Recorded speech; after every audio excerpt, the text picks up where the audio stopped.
My name is Victor, and this is my 2019 Subaru WRX, nicknamed Ellie.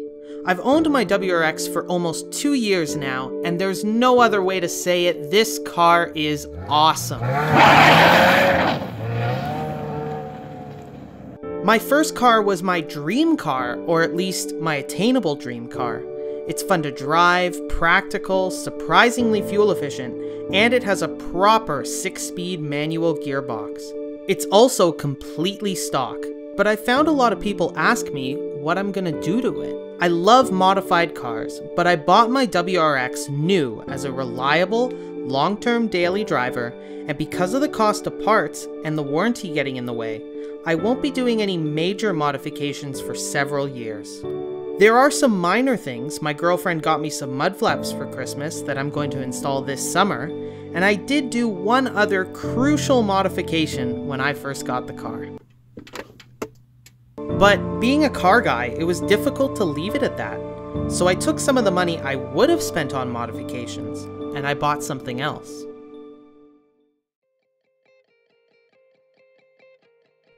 This is my all-new used 2009 Honda Fit. It's my simple, cheap, and warranty-free project car.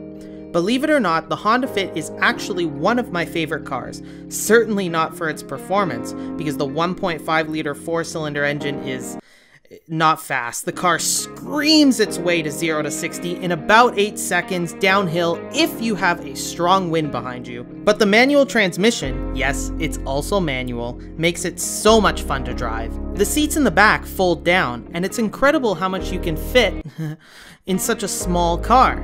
The seats will even fold up for tall items. Now, I know a lot of you are probably wondering what I would ever need a second car for. I've been into cars for most of my life, but last year, I finally started an online certificate program on auto mechanics for fun, and I wanted hands-on experience. So I started looking for something small, cheap, and easy to work on. Last September, this Honda Fit came up as a private sale for $2,000 as is, with 240,000 kilometers on it. It had been owned by the same family since new, it was rust-proofed, had a pre-safety inspection, and it came with all the service records, even the original vehicle bill of sale. It was a great deal already, but I wouldn't be a coppetti if I didn't try to negotiate, so I offered the gentleman $1,800 for it, and he said, "Tell you what, I'll take $1,500, which is the wrong way. He sold it for less than what I offered, but he was pleased with an easy and fair sale, and the car needed a lot of work. To pass certification, my dad and I spent a few weekends replacing the belt tensioner pulley and the serpentine belt, installing a new AC compressor clutch, replacing the rear shocks, and polishing the headlights. The owner was quoted $1,800 for these repairs, and with some clever shopping and a few days of commitment, we had the car certified for $700 all in. After that, we threw on the snow tires for the winter, which came with the car, made an extra key, topped up some fluids, adjusted the handbrake, replaced the dome light and headlights for increased visibility at night, replaced the shift boot, installed a locking gas cap, and with the help of my grandmother, created a custom-made armrest to replace the old, worn-out one. Is it better than the one in the Subaru? I think so.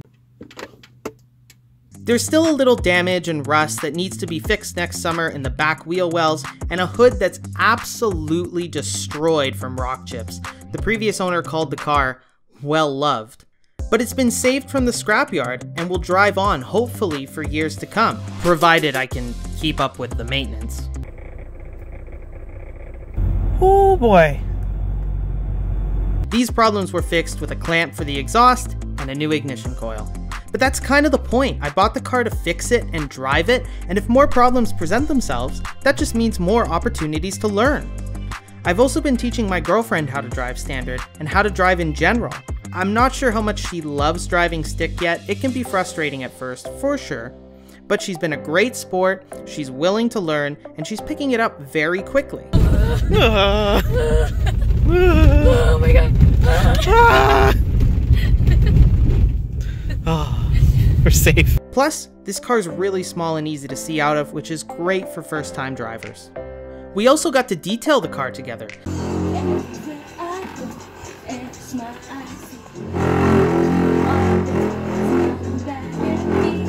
The tired paint really popped with a good wash and wax, and we extracted this from the seats. And yes, I can pretty much guarantee that the seats in your own car are just as nasty. As you can probably tell, I'm really into this car, and I was happy to finally have enough reasons to buy one. But while I was searching, another reason popped up that I didn't expect. When I was 16, my dad taught me how to drive on a manual 2003 Honda Accord, and after a few hours of driving in parking lots and causing quite a bit of whiplash, I was hooked. Any automatic I drove afterwards seemed slow and uninvolved and boring. I had pretty much decided that I'd be driving standards for as long as I could, but in 2020, news was released that the Honda Civic and Accord would be losing their manual transmissions in North America, and that the Honda Fit would not be returning to North America at all. Plus, with electric cars on the rise and sales of standard cars lower than ever before, it will only be a matter of time before you just won't see them anymore.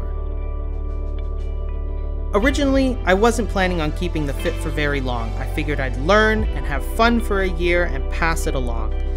But with all this news, and looking at how much I've loved the car since I purchased it, now I'm not so sure.